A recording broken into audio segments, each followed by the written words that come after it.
Read this sentence. The trophy didn't fit in the suitcase because it was too big.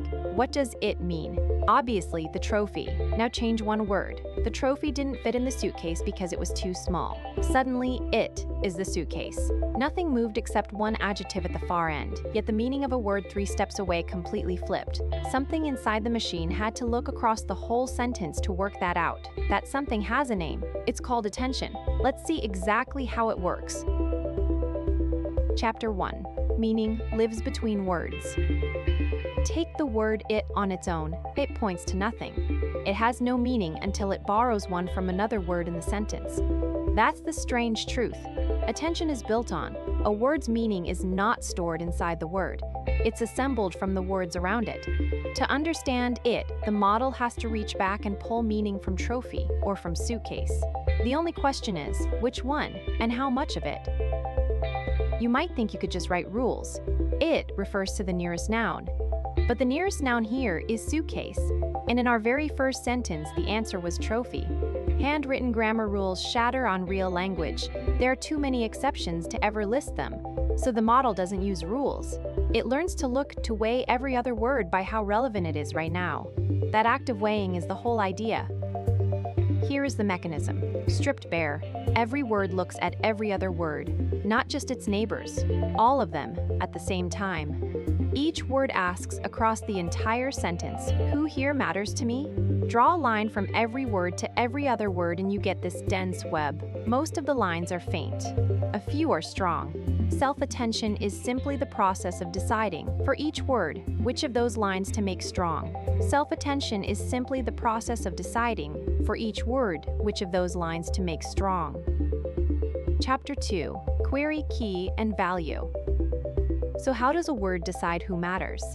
Picture each word running a private search. The word it types a query into a search bar, not literal words, but a compact description of what it's hunting for.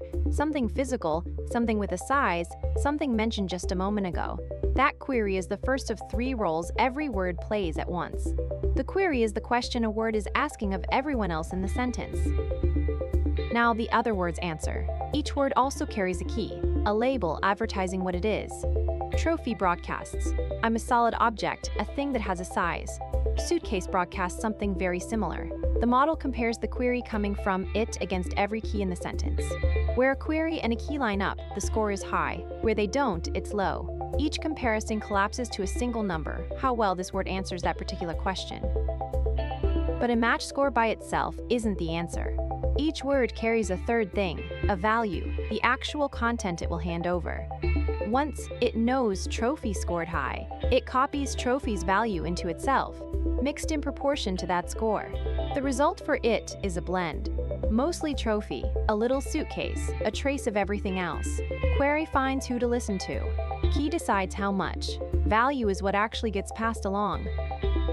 Those raw scores get turned into a clean set of weights. A function called softmax squashes them so they're all positive and add up to exactly 100% of attention, divided among the words. If trophy takes 70% and suitcase 2t, the rest of the sentence shares the final 10. This is the number people mean when they say attention weights. It isn't a metaphor, it's a real distribution the model computes fresh for every single word. Put it all together on our sentence. It sends out its query. It lands hard on trophy, softly on suitcase, barely anywhere else. Softmax turns those scores into weights. The model then builds a new version of it that is now saturated with trophy. In effect, the word it has become the trophy for the purposes of everything that comes next. That reassembled meaning is what flows onward through the rest of the network. There is nothing mystical here. A weight is a dot product, scaled. Line up the query for it against every key. It dotted with trophy scores 8.2, with suitcase 3.1, with big nearly 0. Divide by the square root of the dimension so the numbers stay tame. Run softmax and you get 71% on trophy, 22 on suitcase, the rest scattered. 2 vectors pointing the same way score high. That is the entire scoring rule. Chapter 3. One glance isn't enough. There's a catch. A single set of attention weights can only capture one kind of relationship. Maybe it learns to track what a pronoun refers to. But the same sentence needs other links at the same moment. Which adjective modifies which noun, which verb belongs to which subject, what tense we're in. One search simply can't chase all of those at once. It's forced to pick a single pattern and commit to it. The fix is to run several searches in parallel. Picture not one spotlight sweeping the sentence, but 8 or 12 of them at once, each tuned to a different pattern. One head tracks pronouns, another links verbs to their subjects, another watches the long-range topic. Every head does its own query, key and value search independently, and their answers are stitched back together. This is multi-head attention. Many relationships read at the same time, instead of one after another. Now a surprise. Attention on its own has no idea what order the words are in. Shuffle the sentence and the scores come out identical because it only ever compares word to word, never position to position. To raw attention, a sentence is just a bag of words. So the model adds a second signal to each one, a positional code stamping where it sits. Without it, dog bites man and man bites dog would look exactly the same. Attention supplies the hoe. Chapter 4. Position supplies the hoe. Why it beat the old way. Position supplies the hoe. The leading approach read text the way you'd expect. One word at a time, left to right, carrying a running summary and a small memory. This is a recurrent network. The problem, by the time it reaches it, the word trophy from the start has been squeezed and re-squeezed through dozens of steps. Distant information fades away, and because each step has to wait for the one before it, there's no way to speed the whole thing up. Attention throws both problems out at once. Every word connects to every other word directly. It reaches trophy in a single hop, no matter how far apart they sit. Distance stops mattering, and because all those comparisons are independent, they run at the same instant across thousands of GPU cores in parallel. Long-range memory and raw speed together. That combination, published in 2017, is why the transformer took over and why every large model since is built on it. And this doesn't happen only once. A model stacks attention in layer after layer, often dozens of them. The first layer might resolve it to trophy. The next layer then attends over those already enriched words, building phrases, then clauses, then the gist of a whole passage. Each layer reruns the exact same query, key, value dance, but on the refined output of the layer below, meaning compounds with depth.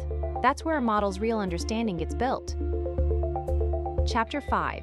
The price and the payoff. Looking at everything has a price. If a sentence has 10 words, that's 100 comparisons. 1,000 words is 1,000,000. Double the length and the work quadruples. It grows with the square of the context.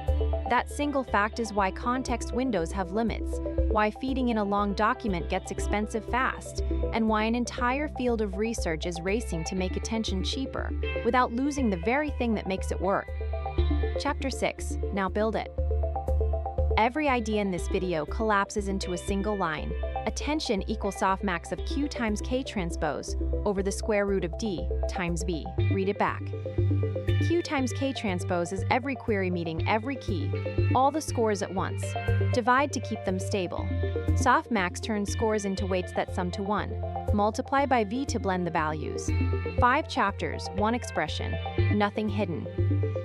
And it is code you could type today. Scores equals Q at K.T T divided by root D. Weights equals softmax of scores. Output equals weights at V. 3 lines of array math, the same 3 you would write in NumPy or PyTorch. No special layer, no secret sauce. The intelligence is not in the operation. It is in the learned Q, K, and V that feed it. One twist: when a model writes text, a word must not read the future. So before softmax, we mask it. Every score that points at a later word is set to negative infinity, which softmax crushes to 0. The attention pattern becomes a triangle. Each token sees everything behind it and nothing ahead. That single mask is the whole difference between a model that reads and a model that generates. Now swap what the tokens are. Feed it words and you get GPT. Feed it patches of an image and you get a vision transformer. Feed it amino acids and you help fold proteins. The block never changes. Same queries, keys, and values, same learned routing of relevance. That is why one idea, attention, quietly became the engine under almost everything you now call AI. Now go back to where we started. The trophy didn't fit in the suitcase because it was too big. Watch the word it. Its attention flows, thick to trophy, thin to suitcase. Now swap big for small. The query shifts, the scores reroute, and the thick line swings over to suitcase, live, in front of you. That flowing weight is attention. You're not just reading the sentence anymore, you're reading what the model looks at. So attention isn't the model concentrating, it's learned routing. Every word pulling meaning from every other word, weighted by relevance, computed all at once. It's the one idea sitting underneath every chatbot, every code assistant, every model you've ever used. Next time one nails a tricky it, you'll know exactly what moved. What sentence would you want to see the weights on? Drop it in the comments.